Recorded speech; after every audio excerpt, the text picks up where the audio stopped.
নমস্কাৰ বন্ধু বান্ধৱীসকলে এই মুহূৰ্তত আহি পৰিছে অসমবাসীৰ বাবে আজি কেইবাটাও গুৰুত্বপূৰ্ণ খবৰ। আজি হৈছে 16 ছেপ্টেম্বৰ। গোটেই অসম তথা ভাৰতৰ বিভিন্ন প্ৰান্তৰ পৰা যুগুত হৈছে কেইবাটাও গুৰুত্বপূৰ্ণ খবৰ।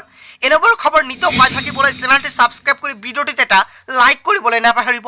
আজিৰ আমাৰ প্ৰথম খুবেই গুৰুত্বপূৰ্ণ খবৰ হৈছে হাতত মাত্ৰ 7 দিন চৰকাৰে দিব 5 লাখ টকা পৰ্যন্ত ঋণ কিদৰে আবেদন কৰিব সম্পূৰ্ণকৈ জানক। এই মুহূৰ্তত অসমবাসীৰ ৰাইজক জনাইছে এটা গুৰুত্বপূৰ্ণ খবৰ। লাখ লাখ যুৱক যুৱতীয়ে কিদৰে পাব 2 লাখ 3 লাখ আৰু 5 লাখ টকা। 23 ছেপ্টেম্বৰৰ পৰা আৰম্ভ হ'ব আবেদন প্ৰক্ৰিয়া। কিন্তু কি নথি লাগিব, আপুনি কেনেকৈ আবেদন কৰিব সম্পূৰ্ণকৈ আগতীয়াকৈ জানি ৰাখক। মুখ্যমন্ত্ৰী আত্মনিৰ্ভৰ অসম নামেৰে আৰম্ভ হ'ব এই আঁচনি।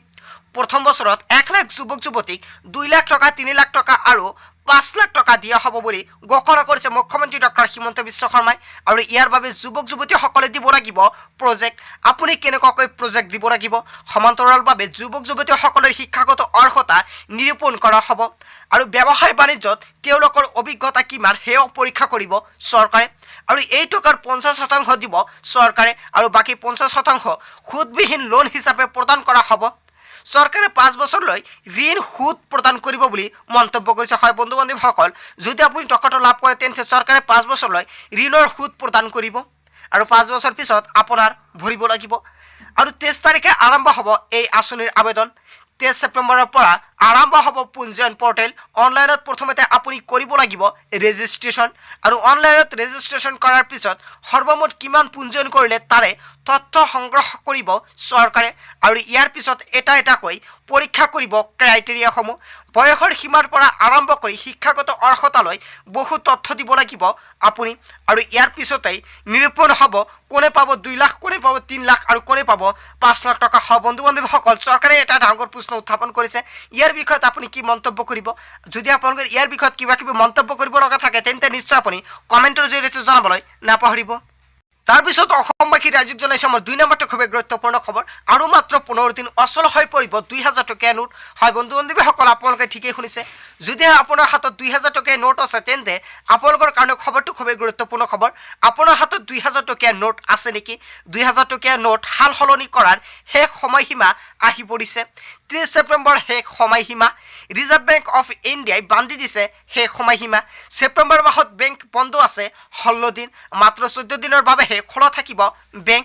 আৰু সেয়া শীঘ্ৰেই কৰক। আপোনালোকৰ টকা যদিহে আছে 2000 টকীয়া নোট, অতি শীঘ্ৰে আপুনি এক্সচেঞ্জ কৰি লওক অথবা সাল সলনি কৰি লওক। আপোনাৰ হাতত জমা থকা 2000 টকীয়া নোট এতিয়াই আপুনি সাল সলনি কৰক, নহ'লে আপুনি পৰিব পিছত বিপদত। তাৰপিছত অসমবাসী ৰাইজক জনাইছোঁ আমাৰ 3 নম্বৰটো খুবেই গুৰুত্বপূৰ্ণ খবৰ। গৰাখহনীয়াত ক্ষতিগ্ৰস্ত পৰিয়ালক আজমূলে দিব 10,000 টকা। এই মুহূৰ্তত অসমবাসী ৰাইজক জনাইছোঁ আমাৰ 3 নম্বৰটো খুবেই গুৰুত্বপূৰ্ণ খবৰ, লগতে ভাল খবৰ। গৰাখহনীয়াত ক্ষতিগ্ৰস্ত লোকসকলে আজমূলে প্ৰদান কৰিব সাহায্য। ফকীৰগঞ্জত গৰাখহনীয়াৰ ফলত নিঃশেষ হৈ গৈছিল গোৱালদুৱাৰ মাদ্ৰাছাৰ লগতে বিদ্যালয়সমূহ। আৰু পুনৰ নিৰ্মাণৰ বাবে ব্যক্তিগতভাৱে সাহায্য দিছে আজমল ডাঙৰীয়াই। ফকীৰগঞ্জত আজমলৰ আন এক বৃহৎ ঘোষণা।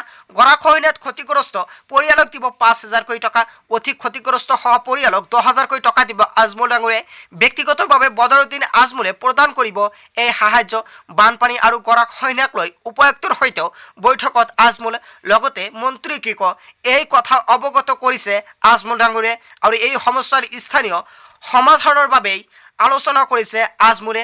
স্থায়ী সমাধান নোহোৱালৈকে সাময়িকভাৱে আজমলে প্ৰদান কৰিব 5,000 টকা, লগতে 10,000 টকা। হয় বন্ধু বান্ধৱীসকল, আজমল ডাঙৰীয়াই এটা বৃহৎ ঘোষণা কৰিছে। ইয়াৰ বিষয়ত আপুনি কি মন্তব্য কৰিব? আপোনাৰ মন্তব্যটো নিশ্চয় কমেণ্টৰ জৰিয়তে জনাবলৈ নাপাহৰিব। বন্ধু বান্ধৱীসকলে এই মুহূৰ্তত অসমবাসী ৰাইজক এইখিনি সৰু কেইটামান ইনফৰমেশ্যন দিবলগীয়া আছিলে। ভিডিঅ'টি ভাল লাগিলে লাইক কমেণ্ট শ্বেয়াৰ কৰিব। আৰু যদি এতিয়ালৈকে চেনেলটি ছাবস্ক্ৰাইব কৰা নাই তেন্তে এনেকুৱাকৈ নতুন নতুন ইনফৰমেটিভ তথা হেল্পফুল ভিডিঅ' পাবলৈ হ'লে চেনেলটি ছাবস্ক্ৰাইব কৰিবলৈ নাপাহৰিব। So thank you for watching full video.